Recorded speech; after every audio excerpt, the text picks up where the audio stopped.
வணக்கம். பரபரப்பு மீடியா செய்திகளுக்காக நான் நிரோஷன்.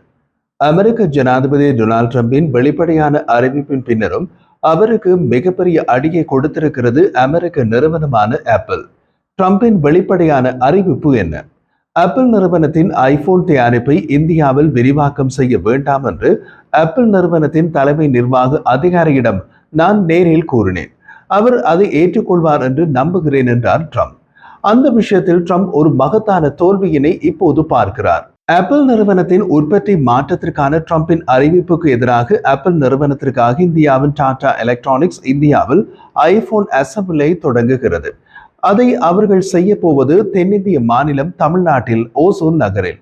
டாடா எலக்ட்ரானிக்ஸ் அதன் ஓசூர் தொழிற்சாலையில் ஐபோன் அசம்பிளி செயற்பாடுகளை தொடங்கியுள்ளது. இந்த ஓசூர் தொழிற்சாலை ஆப்பிள் நிறுவனத்தின் உலகளாவிய விநியோக சங்கிலியில் ஒரு குறிப்பிடத்தக்க சப்ளை மையமாக தன்னை நிலைநிறுத்திக் கொள்ளும் திறனை வைத்திருக்கிறது. அமெரிக்க ஜனாதிபதி டொனால்ட் ட்ரம்ப் ஆப்பிள் நிறுவனத்தின் தலைமை நிர்வாக அதிகாரி டிம் குக்கிடம் ஐபோன் தயாரிப்பை இந்தியாவிலிருந்து செய்ய வேண்டாம் என்று கேட்டுக்கொண்ட போதிலும் அந்த கோரிக்கை நிராகரிக்கப்பட்டுள்ளது. ட்ரம்ப் தமது கோரிக்கை பற்றி வெளிப்படையாக அறிவிக்காமல் இருந்திருந்தால் அவரது தோல்வி வெளியுலகுக்கு தெரியாமல் போயிருக்கும். ஆனால் என்ன செய்வது? நூனலும் தன் வாயால் கெடும் என்பது போல ட்ரம்ப் தனது வாயாலேயே கெட்டு போகிறார். ஆப்பிள் நிறுவனத்தின் இந்த இந்திய மூலோபாய விரிவாக்கம் ஆப்பிளின் உற்பத்தி பல்வகைப்படுத்தல் உக்திக்கு ஒரு முக்கியமான கட்டத்தில் வருகிறது.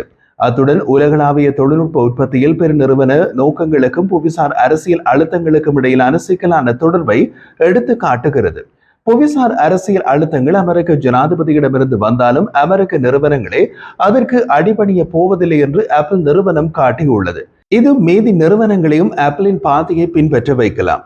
ஆப்பிள் நிறுவனத்தின் இந்திய சகா டாடா எலக்ட்ரானிக்ஸ் ஐபோன் 16 மற்றும் ஐபோன் 16E உட்பட ஐபோன் மாடல்களை தமிழ்நாட்டில் உள்ள அதன் ஓசூர் தொழிற்சாலையில் அதிகாரப்பூர்வமாக இணைக்க தொடங்கியுள்ளது.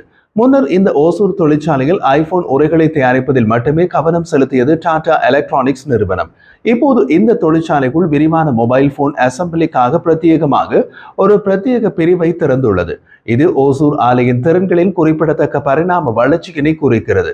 ஓசூர் ஆலை ஆரம்பத்தில் ஐபோன் உரைகளை உற்பத்தி செய்வதற்காக நிறுவப்பட்டது. 2024ஆம் ஆண்டு செப்டம்பர் மாதம் ஏற்பட்ட தீ விபத்து காரணமாக தற்காலிக பின்னடைவை சந்திப்பதற்கு முன்பு சுமார் 50,000 யூனிட்கள் திறனை எட்டியது. ஓசூரில் புதிதாக நிறுவப்பட்ட அசம்பிளி யூனிட் தற்போது 2 உற்பத்தி சங்கிலிகளை இயக்க தொடங்கியுள்ளது. மிக விரைவில் குறைந்தது 4 கூடுதல் 2 உற்பத்தி சங்கிலிகளை விரிவுபடுத்த திட்டமிட்டுள்ளது. அப்போது மொத்தம் 6 உற்பத்தி சங்கிலிகள் அங்கு இயங்க தொடங்கும். ட்ரம்பின் அழுத்தத்திற்கு எதிராக அமெரிக்க நுகர்வோருக்கான ஐபோன்கள் இங்கு தயாரிக்கப்பட உள்ளன. ஒவ்வொரு உற்பத்தி சங்கிலியும் இந்தியாவின் தெற்கு மாநிலமான தமிழ்நாட்டின் கணிசமான வேலைவாய்ப்பு திறனை கொண்டிருக்கிறது. இது விரிவான எண்ட் டு எண்ட் அசம்பிளி செயல்முறைகளை உள்ளடக்கி இருப்பதால் ஒவ்வொரு உற்பத்தி சங்கிலியும் 2500க்கும் மேற்பட்ட தொழிலாளர்களை ஈடுபடுத்தும் திறன் கொண்டது. எண்ட் டு எண்ட் அசம்பிளி செயல்முறை என்பது ஒரு ஐபோன் ஜூனில் முழுமையாக ஓசூர் ஆலையில் தயாரிக்கப்பட்டு விற்பனைக்கு தயாராகிவிடும்.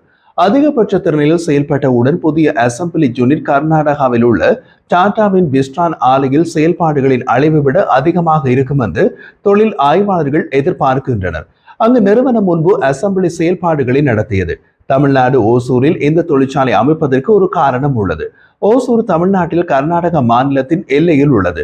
இந்த இரு மாநிலங்களுக்கும் இடையே உணர்திறன் மிக்க மொழி மற்றும் நதி தொடர்பான பிரச்சனைகள் சில உள்ளன. அவ்வப்போது போராட்டங்களும் நடைபெறுவதுண்டு. எம்மை விட இந்தியாவில் இருப்பவர்கள் அது பற்றி ஆழமாக தெரிவிக்கலாம். எப்படியோ ஐபோன் தயாரிப்பு தென்னிந்தியாவில் தமிழ்நாடு கர்நாடகா எல்லைக்கு இந்த பக்கமும் உள்ளது, அந்த பக்கமும் உள்ளது. தமிழ்நாட்டில் அது விரிவாக்கம் செய்யப்பட உள்ளது. அது எப்படி போகும் என்பதில் தமிழ் கர்நாடக மாநில அரசியலும் உள்ளது. இரு மாநிலங்களும் மொழிசார் அரசியலை முன்னிலைப்படுத்துகின்றன. டாடா எலக்ட்ரானிக்ஸ் ஆப்பிள் சுற்றுச்சூழல் அமைப்பில் அதன் உற்பத்தி திறன்களை தீவிரமாக அதிகரித்து வருகிறது. ஓசூர் ஆலையில் சுமார் 50,000 ஐபோன் உரைகளை தயாரிக்கும் தற்போதுள்ள அதன் திறனை இரட்டிப்பாக நிறுவனம் இலக்கு வைத்துள்ளது. இந்த திறன் விரிவாக்கம் பொதுவாக செப்டம்பரில் நடைபெறும் ஆப்பிளின் வருடாந்திர தயாரிப்பு வெளியீடுகளுடன் ஒத்துப்போகும் என்று எதிர்பார்க்கப்படுகிறது. இந்த விரிவாக்கம் ஓசூர் ஆலையில் வளர்ச்சியின் 2ஆம் கட்டத்தை குறிக்கிறது. அத்துடன் ஆப்பிளின் முக்கிய உற்பத்தி கூட்டாளராக மாறுவதற்கான டாடாவின் உறுதிப்பாட்டை நிரூபிக்கிறது. ஆப்பிளின் சப்ளையர் நெட்வொர்க்குகள் குறிப்பிடத்தக்க கையகப்படுத்தல்கள் மூலம் நிறுவனம் தன்னை மூலோபாய ரீதியாக நிலைநிறுத்தி வைத்திருக்கிறது. ஏனென்றால் ஆப்பிள் நிறுவனத்தின் ஆரம்ப கால இந்திய உற்பத்தி கூட்டாளர்களில் டாடா நிறுவனம் இருக்கவில்லை.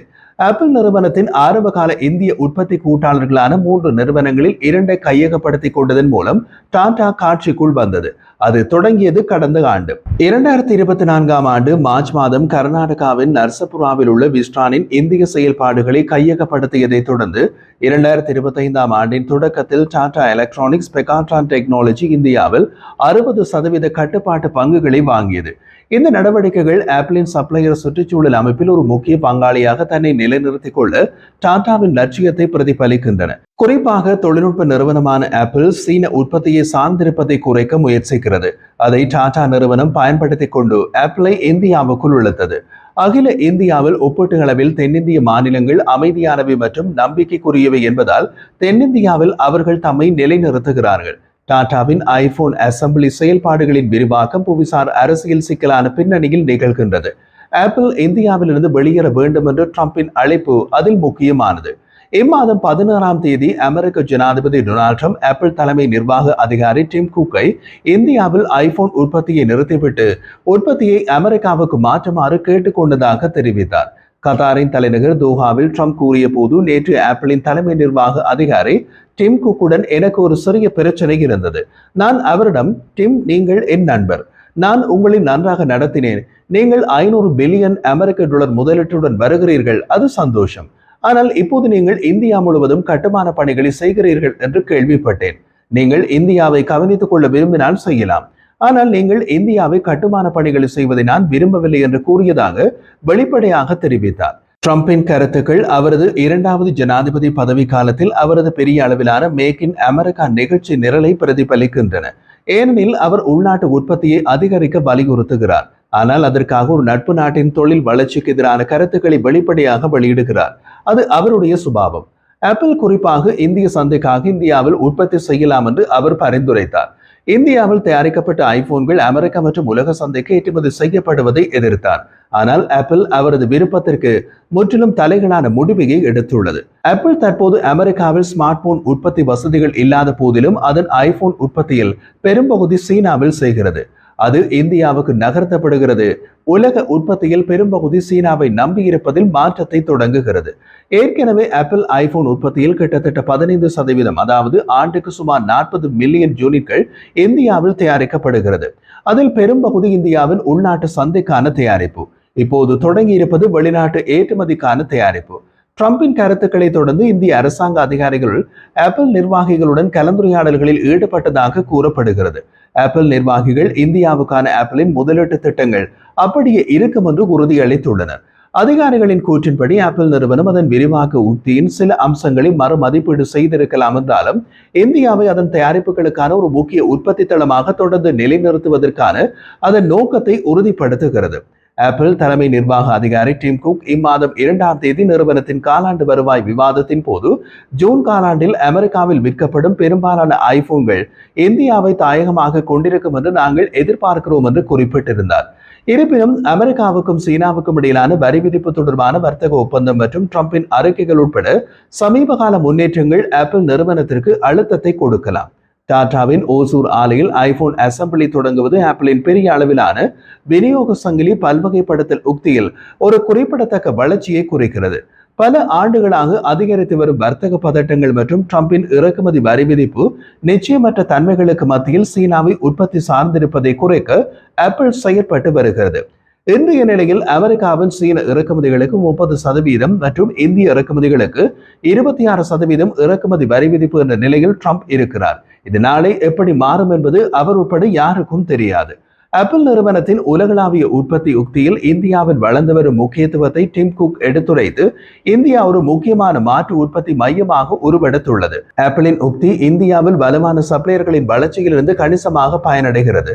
ஃபாக்ஸ்கான் மற்றும் டாடா எலக்ட்ரானிக்ஸ் விரிவாக அளவிடப்பட்டு செயல்பட்டு முதிர்ச்சியை பெறுவதால் ஏற்றுமதி மற்றும் உள்நாட்டு சந்தைகளுக்கு உற்பத்தியை துரிதப்படுத்தும் அதே வேளையில் விநியோக சங்கிலி அபாயத்தை குறைக்க ஆப்பிள் நல்ல நிலையில் உள்ளது. இந்த மதிப்பீடு ஆப்பிள் தனது பல்வகைப்படுத்தல் நோக்கங்களை தொடரும் போது இந்தியாவில் டாடா எலக்ட்ரானிக்ஸ் மற்றும் ஃபாக்ஸ்கான் போன்ற சப்ளையர்களை நிறுவியதன் மூலோபாய மதிப்பீட்டை அடிக்கோடிட்டு காட்டுகின்றது.